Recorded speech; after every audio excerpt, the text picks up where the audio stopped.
This is a clip from a live carnivore doctor meeting in our Go Carnivore community where we help you reduce inflammation and lose weight with a carnivore diet. You can join us at gocarnivore.com. Why do you think the carnivore diet is so useful and beneficial for the brain as well as our overall health? The carnivore diet focuses on the foods that do the three things we need to do best. So a brain healthy diet needs to nourish, protect, and energize the brain.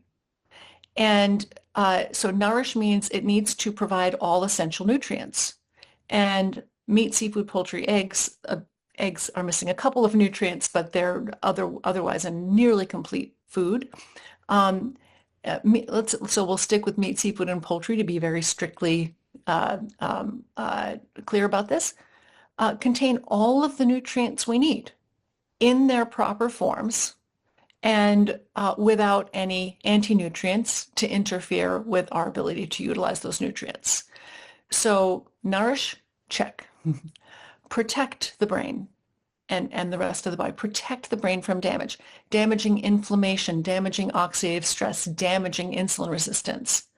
Well, meat, seafood, and poultry do that beautifully too because they do not contain the refined carbohydrates, the vegetable oils, and so many of the other inflammatory compounds that exist in the modern industrialized diet.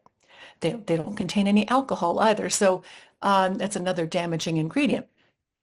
And they don't contain any defensive toxins that can break down our natural barriers or aggravate our immune system or interfere with our thyroid function or our nervous system function or our mitochondrial function. The mitochondria are these, tiny little they're called organelles, like little mini organs inside of our cells. They do lots of things, but the things they're most famous for are generating energy, which the brain desperately needs a good supply of. So check. So nourish, protect, check, energize. The way you best energize the brain is by keeping your glucose and insulin levels in a healthy range. And animal foods do this beautifully, the non-dairy animal foods in particular, because they're incapable of causing dangerous glucose and insulin spikes. I want to talk about Yes. fat because when it comes to fat, I asked you in our interview what your thoughts are about a high fat diet, and you said it depends.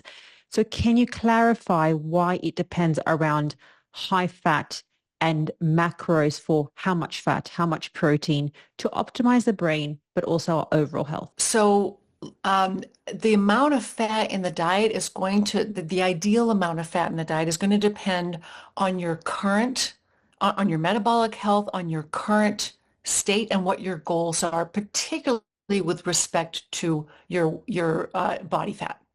So if you have excess body fat that you're trying to lose, you may want to be careful with how much fat you include in your diet. It's still going to be the majority of your calories because when you take the carbohydrates out of you need to replace those carbohydrate calories with fat calories.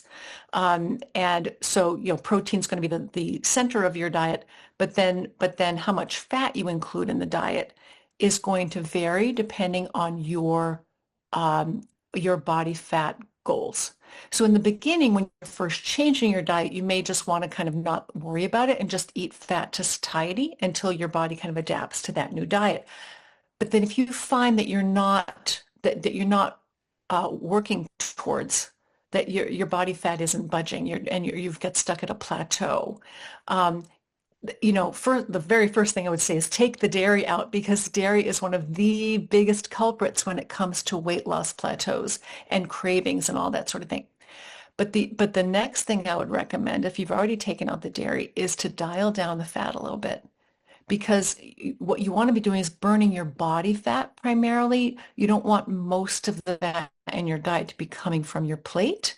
You want most of it, or at least a good percentage of it, to be coming from your body fat. That's the fat you want to be burning. And so this is something that a lot of people in the keto and even keto and low carb circles often don't appreciate. and sometimes even in carnivore circles don't appreciate. So I'm consulted with a lot of people on a carnivore diet who are gaining weight even, and they don't know why. And so this is, I think, a lever that you can play with to help yourself. Absolutely. I want to talk about the different types of fat that we need for our brain health. So there's EPA, DHA, and ARA. Sounds a bit complicated, but can you explain what they are, why they're important, and what foods we can get it from?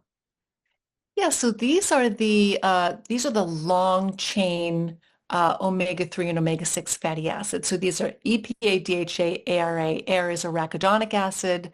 And so EPA and DHA, a lot of people may be familiar with because they're the so-called acids that are in all the supplements, the fish oil and the krill oil and that sort of thing. And a lot of people have gotten wise to the fact that we need these. These are essential fatty acids for the brain. Arachidonic acid, a lot of people haven't heard very much about. When you do hear about it, it's usually bad things about it because it's part of our immune system. One of the many, many things it does is it's part of our immune system, and it makes up a significant percentage of the fat in our brain, of the brain's immune system, meaning that arachidonic acid gets mobilized if you're in brain inflammation. But inflammation isn't just a bad thing. Inflammation is also, you need to be able, your brain needs an immune system. It needs first responders. It needs to be able to mount an inflammatory response. So arachidonic acid is critical for that. It does lots of other things too. But in any case, these three omega-3 fatty acids, we cannot make them ourselves. And it's very, very difficult to make them ourselves. Let's put it that way. And so it's really ideal if you can get them from your diet. And they only exist in animal foods. The types of omega-3s and 6s that you find in plant foods are far inferior sources. Your body has to go through a lot of hoops, jump through a lot of hoops to convert the omega-3s and 6s from plant foods into the omega-3s and 6s from animal foods, are the ones that our bodies and brains actually need. So ideally, you want to consume EPA, DHA, and arachidonic acid directly. You don't want to try to take the inferior molecules from plant foods and try to convert them into the ones we need. It's very, very difficult, and in some cases even impossible to do that. So these are critical for the brain, and the brain absorbs them and uses them. And so it's really, especially during brain development, during the first 1,000 days of life, these are absolutely critical. To watch the full live meeting plus the Q&A, just head to gocarnivore.com. You can also try our customized meal planner, join our monthly carnivore challenges with our carnivore coaches, and also make friends with like-minded carnivores all wanting optimal health.